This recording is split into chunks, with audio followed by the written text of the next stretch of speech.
Here we go once again, ladies and gentlemen. Welcome back. It's your boy Hebot coming at you with a quick video about today's dumb lunacy and obviously baby crying as always. Blaming Xbox once again for all the stuff that's going on within the gaming industry. When this is something that's been going on since the beginning of the generation with everyone else but Xbox. This wasn't started by Microsoft. This was started by Sony and then Nintendo. And now everybody want to point the fingers again, crying on Xbox when you can't put Xbox in the same bracket as Sony and as Nintendo. There's just not the same thing. Two very big different things. Microsoft's value is not what you're getting with everybody else. So if they increase something, they in a way can be justified because of the fact that they are actually providing real value, unlike everybody else. Even though these increases is just because of what's going on with the tariff situation, because they rely on Japan or China to do the manufacturing at a lower cost with paying those lower wages for workers to then sell it here in a more inflated and a more expensive price. So the whole point in why the tariffs are going down is because the administration with Trump wants to make the manufacturing be done in the U.S. so that prices don't have to go up, you don't get price gouge, and it'll be fair more to the consumers, which is us, right? Which we all know Nintendo and Sony won't do that because Nintendo and Sony are Japanese companies. Microsoft is an American company. There's a big difference. So, because they're an American company, they should be the first ones manufacturing in America.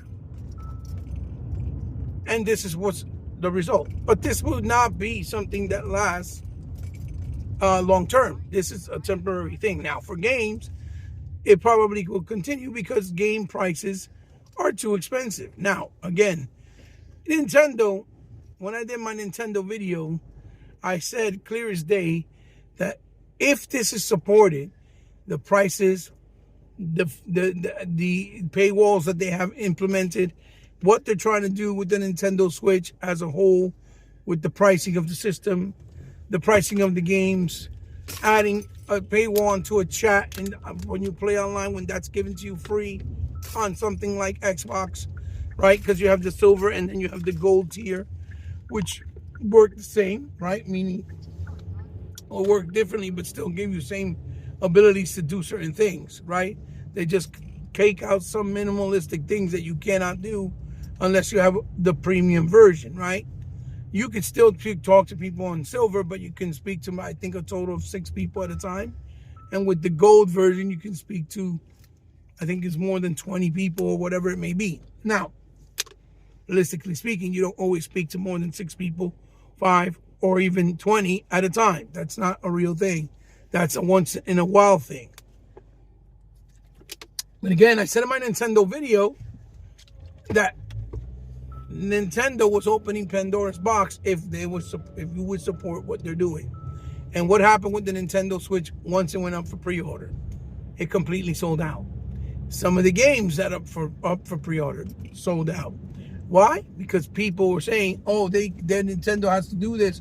They're number one, or because price has gone up, and all these other excuses. There's thousands of Nintendo videos excusing what they're doing. And there's also a nice amount of saying that that's not cool what they're doing as well. And for those people, kudos to them and bravo to them for being realistic and being honest enough to say, hey, that is not consumer friendly.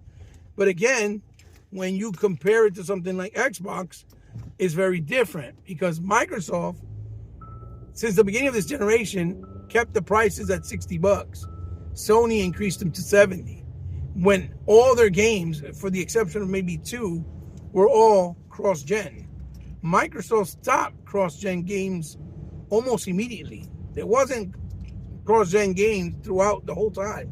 Flight Simulator, for example, games like Medium are not cross-gen, right? And those were out in the beginning. The only one that was, I believe, was the DLC for Hivebusters, and I think Halo Infinite might be cross-gen, and the Horizon. I'm not sure. Don't quote me, but I believe those were the only ones. Everything else was not cross-gen. That's been coming out, right? So they didn't increase their prices until almost 2 years into the generation. Even through COVID, they left it the same. They left it where you only paid that amount of price, right? Which was the 60 bucks, right? Why you did it like that? Where I gotta go? So instead, not only have they been doing this, remember, it was Sony who did it first. The same way Sony also increased the prices for their controllers. Sony increased their prices for the PlayStation 5 here and in other regions in the world, right? It was Sony who increased the price for PSN, right? Even though cloud saving is still under a paywall, right? They increased everything. And the only reason they get the cheaper memory card is because they have third-party people doing it. It's not a proprietary technology that they use or implemented. You see? That's the only reason. Again, like I was saying, they're not doing proprietary memory cards. And now Xbox is also has third-party doing memory cards as well, which alleviates the price a little bit, right? But again, getting back to the whole situation, Microsoft's value is completely different because Microsoft gives you free upgrades with games, which comes in updates. Microsoft is giving you free cloud saving, free dedicated servers for all your games, as long as developers choose to use it, right? But with their first party, they definitely do. They're actually giving you real technology built in the hardware, like the HDR Dolby Vision and the Dolby Vision Atmos Surround, right?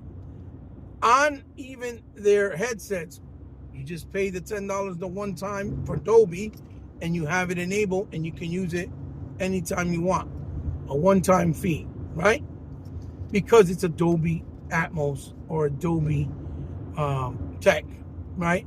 Microsoft also is giving you free backwards compatibility. They still give you the ability to play your games via Game Pass.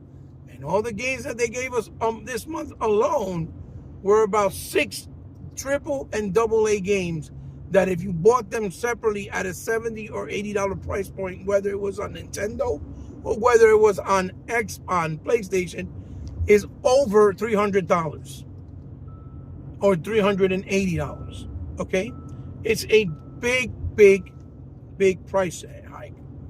But again, Microsoft also allows and gives the offering of Xbox All Access, which still is available in places like GameStop, Microsoft Store, your store when you buy online, or even Best Buys. You have to say, I want to do All Access, and do apply, and you see if you qualify, which allows you to buy the console free of charge, no interest for 2 years, with Xbox Game Pass Ultimate, which includes Game Pass, and includes online for those 2 years for that whole duration, and you just pay $37 a month for the Series X, $24 a month for the Series S. Meaning, it's like a layaway, and you can take the console home and still play it. Nintendo doesn't offer that. Sony doesn't offer that. Nintendo doesn't offer you none of that stuff for free, and neither does Sony.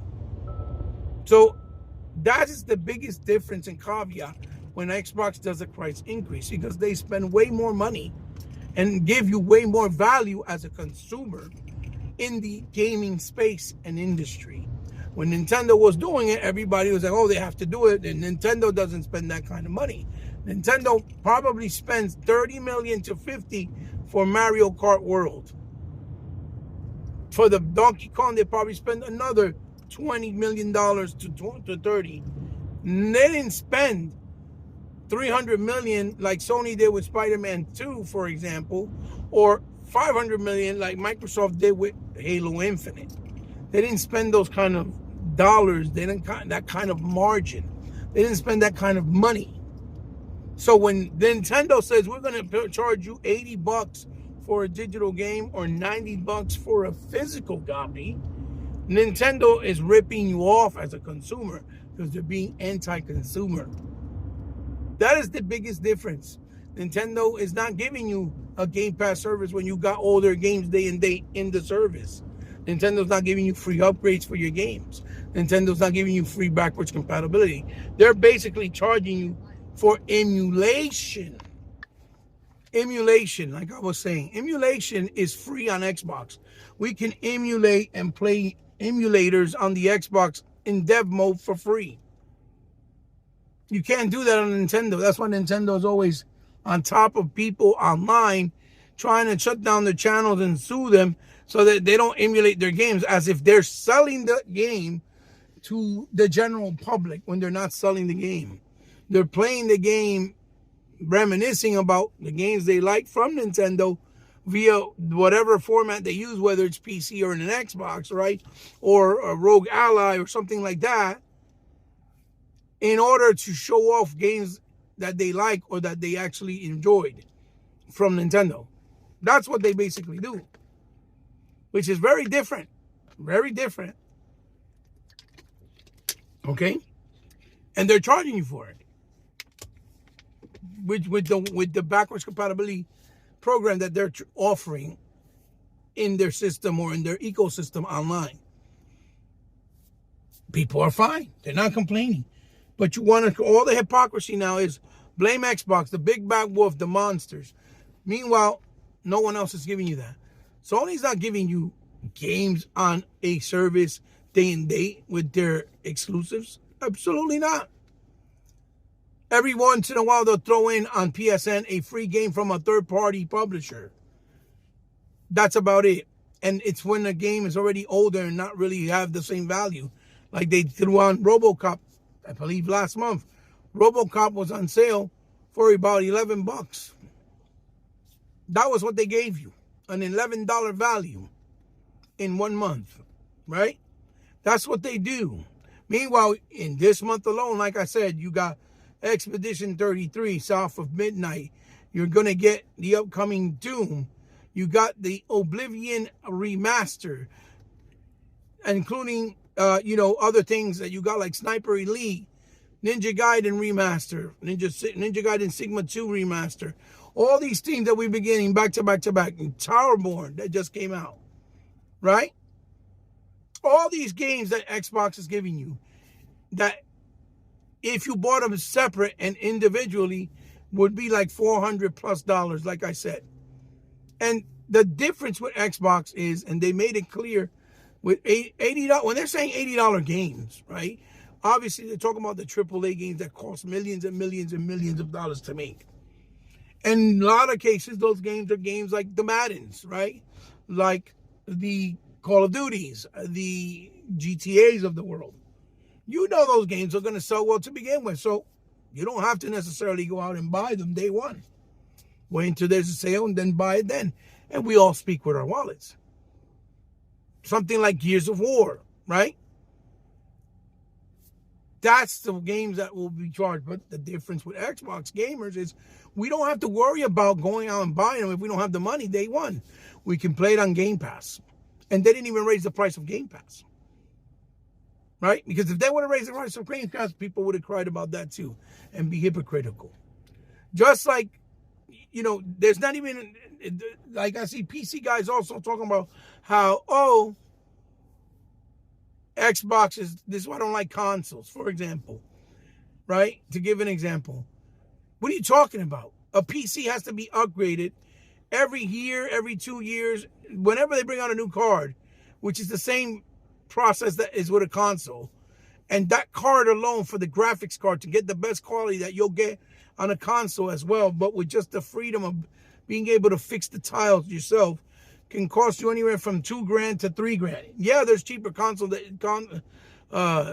you can use, but even that card alone that's cheaper can go for as anywhere from $250 to $300. That's just the card alone. You're getting a whole full console for $300, $500. And even if the console price went to $600, right? It's still not the same price for a console gamer.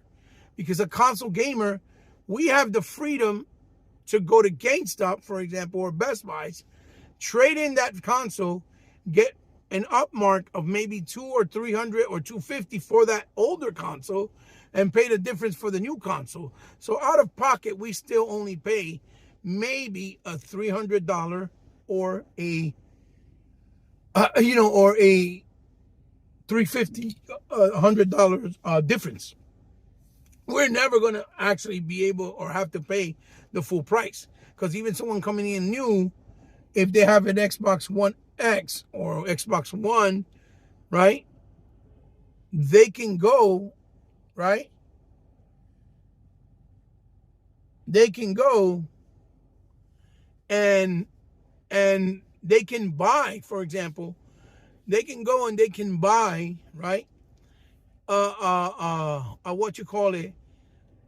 A console on somewhere like GameStop, for example, or like Best Buy's, and they'll still get, like they were doing last month with the freaking the Switch 2, right? Or a couple of weeks ago. If you brought in an Xbox Series X, they were giving you almost $400 for it in trading value.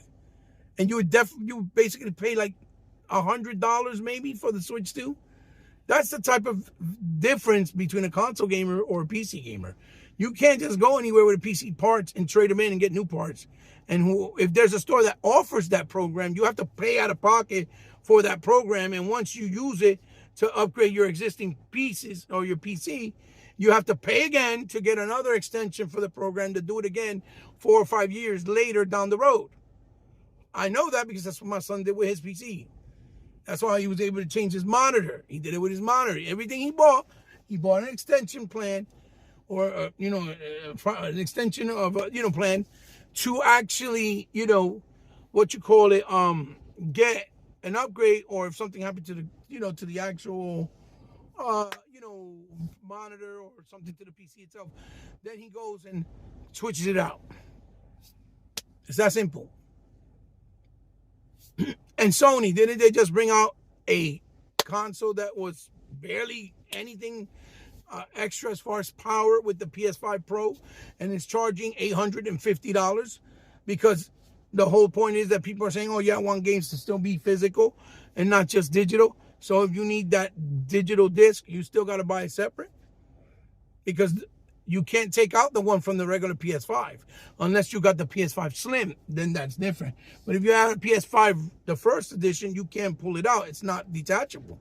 So you would still have to get that disc drive by itself to add it, and it would come out to over $850.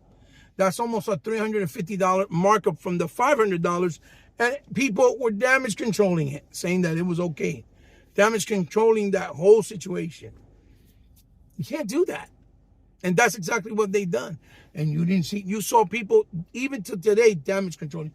Oh, it's better than a 480, a 490 graphic card, or it's way better than what Xbox Series S can do, when that's BS.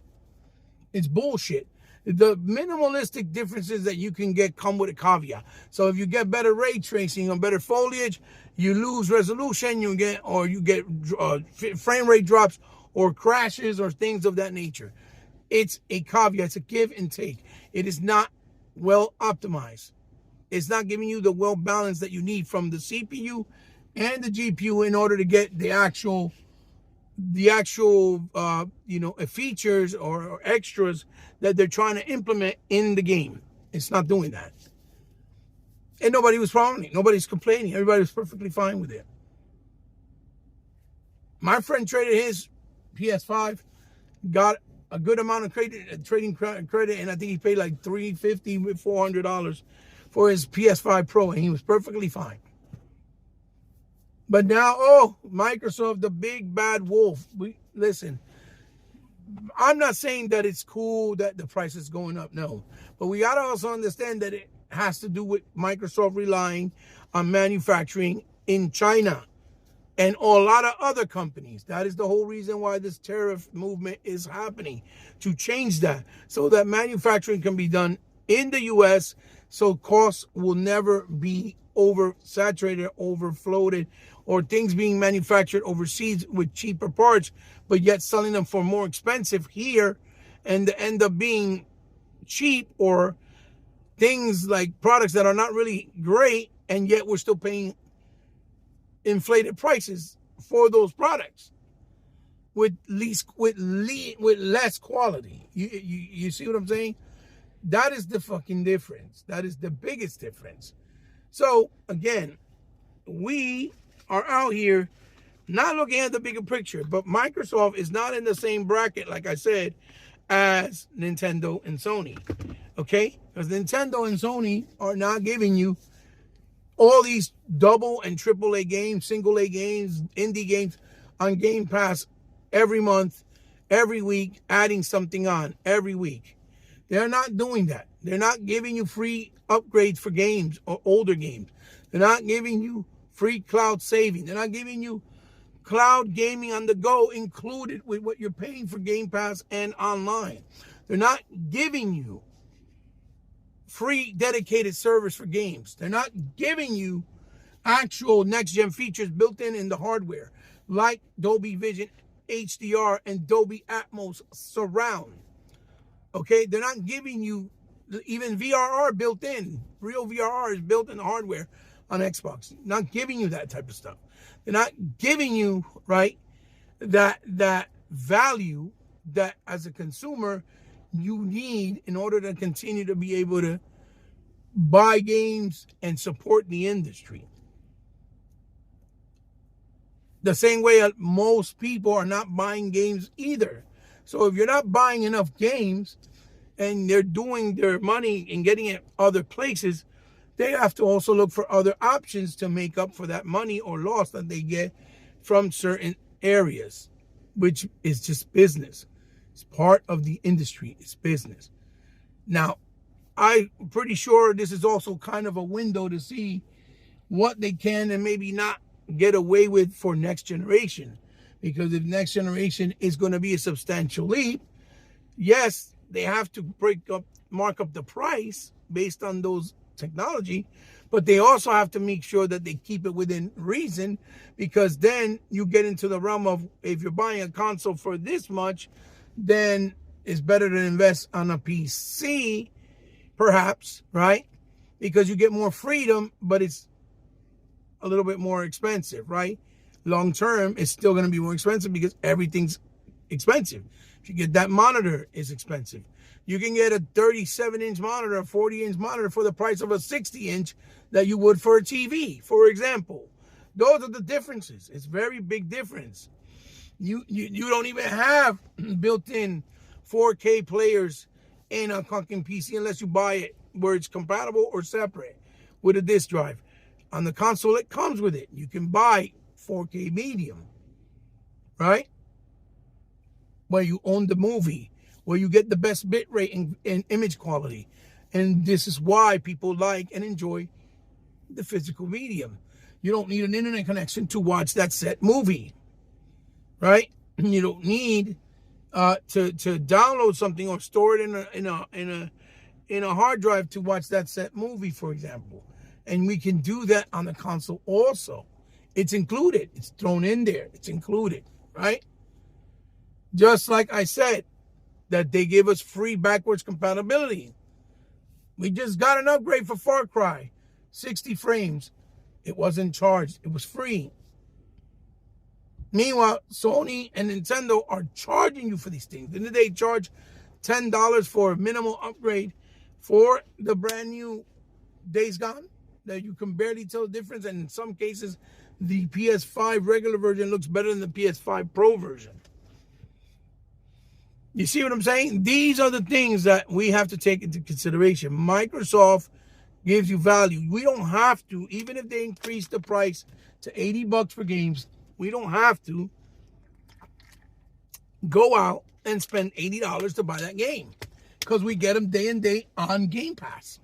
So they can keep putting AAA games, no matter what they cost, on Game Pass day and date. But the minute they say, hey, listen, pay us an extra $10 for these games, if you buy them digitally or physical, and everybody wants to make a fuss out of it. See, with Microsoft, it don't make sense. Because Game Pass is $20 a month. It's not 60, it's not 70, it's 20. And you still get all those games. We just got $400+ of games in the last month and a half on Game Pass. If you're paying $70 each. I don't get the correlation. I don't get the logic of people complaining and pointing fingers at Microsoft. And no, it's not just them trying to be greedy. It's because the cost of the gaming industry is expensive, especially with the games. And the less sales they get, the less money they make. I don't understand where is this logic where people think that because they got money, oh yeah, they can just afford to throw billions or millions of dollars to make one game. And if it doesn't sell, oh well, big deal, let's move on to the next one. That's not smart business.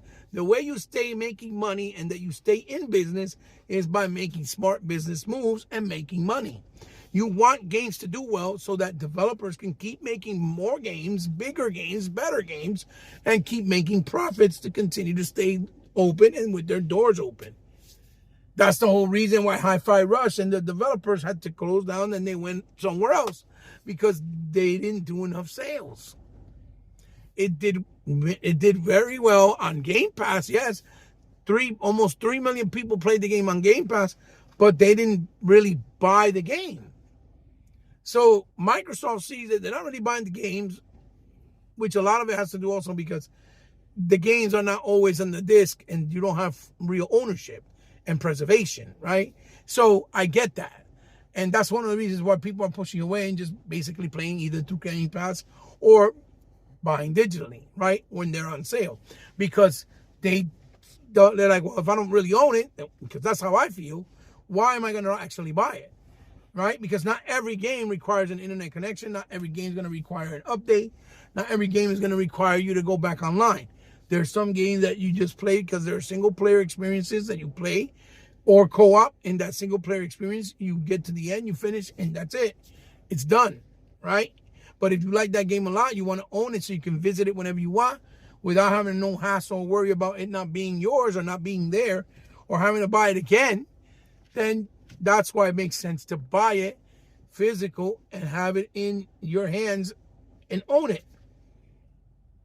But the problem is game cost is going up and less people are buying actual games. So they have to figure out a way to get these costs. And I know that a lot of games offer micro, but not every game. Not every game offers microtransactions. It's not every game. And that's the difference. Not every, and on top of that, it's not going to be every game that's actually $80. Because you got games that just came out like South of Midnight that was only $40. You got games like Killborg that's $30. You got games like the Oblivion Remaster that was $50. The game variation in pricing is going to vary based on how much they paid for the game or the project. It's not going to be $80 that you're going to pay for a game that looks like the upcoming Shinobi that you can clearly tell maybe cost $12 million to make, hand-drawn by Dotemu, the company making them, right, that did Streets of Rage 4. Clearly, they're not going to charge you that price for those games. The same way, it's not in the same league when you put Nintendo games with Xbox games. They may make good games, but you can still clearly see that the games are dated. They're not really next gen. They're maybe 15 years behind in comparison to what you get on an Xbox or a PlayStation 5.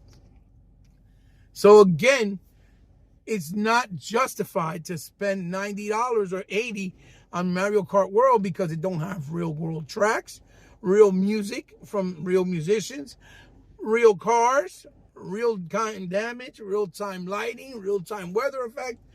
None of that stuff. Real-time cosmetics, upgrades, none of that. In Mario Kart, everything's fake, is imaginary. From the characters, the vehicles, the parts, the worlds, everything is made up. There's nothing real. It's all made up. So there's no licenses being paid out for anything, whether it's locations, tracks, the Goodyear tires. They got to pay Goodyear to have that in the game. Why? Because it's licensed. All those things are in Forza 5, for example. That is why Forza 5, if you bought the $100 edition, it came with all the DLCs, made sense because they have to pay licenses. And keep in mind that they included the DLCs, not the car packs, but the DLCs. When Nintendo is clearly telling you that Mario World Kart is not going to include no DLC. You got to buy it separate, on top of charging you the 80 or the 90, whether it's digital, physical, whatever the case may be, right?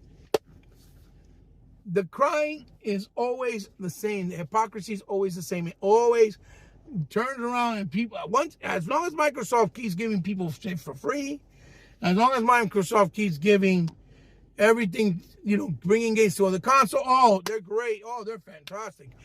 Oh, to PC, they're fantastic. They're great. Bro, cut it. That's why Microsoft, if they see how people act, that they don't know how to appreciate anything, what they should do is just don't give no more PC Game Pass, no more games to other consoles, don't give no upgrades for free, don't give no games day and day and Game Pass, give only old games, don't give no free upgrades, no free back compat, charge for everything. Because if Nintendo is doing it, PlayStation does it, and people blow it out their butthole, brush it off, and act like they don't care. When Nintendo at one point, for Christ's sakes, for that Labo shit that they were trying to pull out at the Switch, they were charging you $95 with tax for a fucking cardboard. Cardboard. And nobody cried. There's some people that pulled it out. Majority of people say, oh, it's Nintendo. It's the quality that they give you. Like, bro, cut it the fuck out. The hypocrisy, and it's always going to be hate on Xbox, blame everything on Xbox, everything's Xbox fault. And that is not how that works. Because in this situation, there's a lot of things that are playing a role. From the situation of tariffs to the situation that game cost keeps going up and not enough people are buying games. Not enough people are supporting the actual developers by buying those said games. Greed is when you keep on bringing up prices but not giving your consumers anything, keeping everything exactly the same, not bringing out more AAA titles, not giving free anything, no value whatsoever. On Xbox, you got nothing's under a paywall. It's not like Sony that they charge you and Nintendo for almost everything. There's no paywall. There's no paywall for saving. There's no paywall for playing on the go. There's no real, because it's included, obviously. There's no paywall for upgrades. There's no paywall for none of that stuff. Okay? And that's the whole point. The point is, if Microsoft is giving you value, if they bring up the price, it makes sense because they spend way more and do way more for gaming and the community and the gamers and for the industry. They were the ones who paid for Capcom to bring out Path of Exile. Not only to finish developing it, or the game that came, Path of the Goddess. Not only to finish the game, but to put it on Game Pass, they also paid them for that. They were the ones who paid for Ninja Gaiden 4 being developed. They're helping them. They're the ones who paid for Ninja Gaiden Sigma for the remaster. They're helping them. And paying them for putting it on Game Pass. Okay? That's what they're actually spending money. Billions of dollars a year just to put games on Game Pass. Sony's not doing that. Neither is Nintendo. There's and obviously no PC because a PC is not one dedicated company. It's a bunch of companies doing parts for the PCs all over the place. So there's not one dedicated company doing anything. Nobody's getting nothing the way you get on an Xbox console, right? In comparison, right? The way you get on Xbox. No one's. So if Microsoft is bringing up the prices for games and consoles, it makes sense. Is it fun? Is it cool? No, I get it. It's not. I wish it wasn't, but the reality is everything's gone up. It's the situation that we're living in right now.